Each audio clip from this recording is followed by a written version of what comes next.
Hello everyone. Share market के अंदर सीखते सीखते जब हम बेसिक को क्रॉस करते हैं तो बहुत से ऐसे क्वेश्चंस होते हैं जो हमारे दिमाग के अंदर स्ट्राइक करते हैं।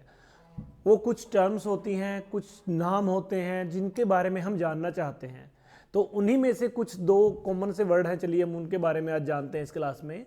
वो है वोलेटिलिटी और लिक्विडिटी। इन दोनों में क्या फ़र्क होता है? देखने में तो, सुनने में तो लगभग एक या बराबर लगते ही हैं, बट ऐसा नहीं है। दोनों के अंदर बहुत अंतर होता है।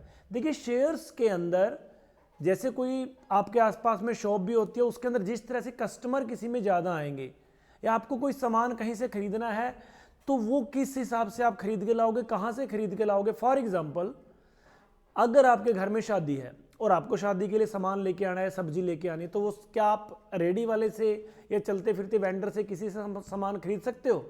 No, that is not possible. क्यों? क्योंकि उसके पास आपको सारा सामान नहीं मिलेगा।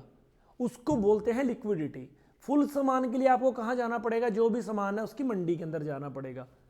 तो वो जो सामान, जिस शेयर के अंदर जो भरपूर मात्रा में ट्रेडिंग अवेलेबल होती है, हर समय पे बायर और सेलर फुल मात्रा में मिलते हैं, उसको बोलते हैं लिक्विडिटी। जिसमें लिक्विडिटी कम है उसके अंदर रेट के फ्लक्चुएशन के चांसेस भी बहुत ज़्यादा होते हैं।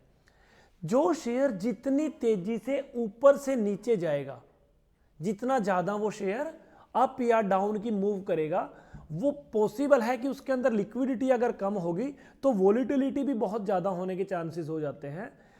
कई बार हम शेयर में ट्रेड करते हैं, वहाँ पे कोई बायर या सेलर मिलता ही नहीं। हमने बाय कर लिया, जब सेल करने जाते हैं कोई सेलर बायर नहीं मिलेगा।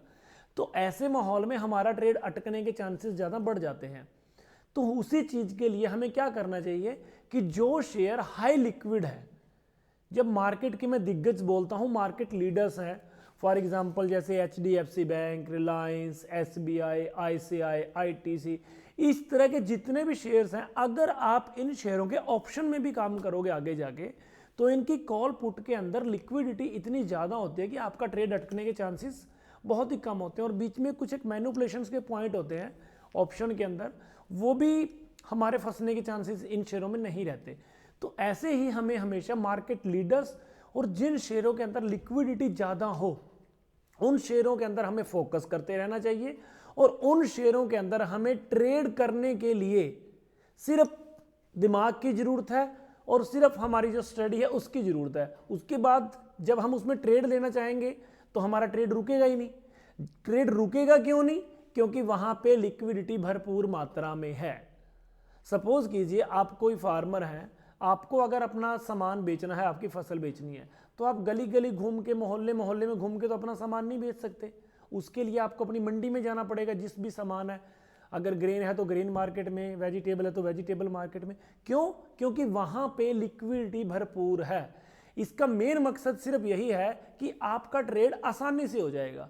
अदरवाइज आप मार्केट में घूमते रहो पूरा दिन, आपका ट्रेड कंप्लीट नहीं होगा। सेम चीज शेयर मार्केट के अंदर भी है। आप अगर कम लिक्विड शेयरों के अंदर एंट्री कर लोगे तो ऑप्शंस के अंदर जाने में भी दिक्कत आएगी। वैसे भी जिनमें कम लिक्विडिटी है उनमें circuit, upper circuit, lower circuit, वो लगने के भी चांस होंगे। चलो ठीक है, नेक्स्ट वीडियो हम सर्किट के ऊपर भी बनाएंगे कि वो क्या चीज होती है। तो जो ये सर्किट बनेगा, ये सर्किट लगेगा, ये होता क्या है, उसके लिए तो हम नेक्स्ट वीडियो देख लेंगे। बट फिलहाल हमें जो समझना है वो है वोलेटिलिटी और लिक्विडिटी। मींस जिस जगह लिक्विडिटी की कमी हो जाती है वहां पे ट्रेड अटक जाता है हमारा। बाय का ऑर्डर लगाएंगे तो बाय कंप्लीट नहीं होगा, सेल का लगाएंगे तो सेलर नहीं मिलेगा। और वोलेटिलिटी किसी भी शेयर्स के अंदर अप डाउन जाने की जो उसकी स्पीड होती है, जैसे वो शेयर अप और डाउन जाता है, फ्लक्चुएशन ज़्यादा होती है, उसको वोलेटिलिटी बोलते हैं। तो इन टर्म्स को देखने के लिए, समझने के लिए हमारे से जुड़े रहिए। कोई क्वेश्चन हो, कोई नया वर्ड्स आपके समझ में ना आया हो तो आप कमेंट बॉक्स में भी लिख के बता सकते हैं। आगे देखते रहिए वीडियो। Thank you.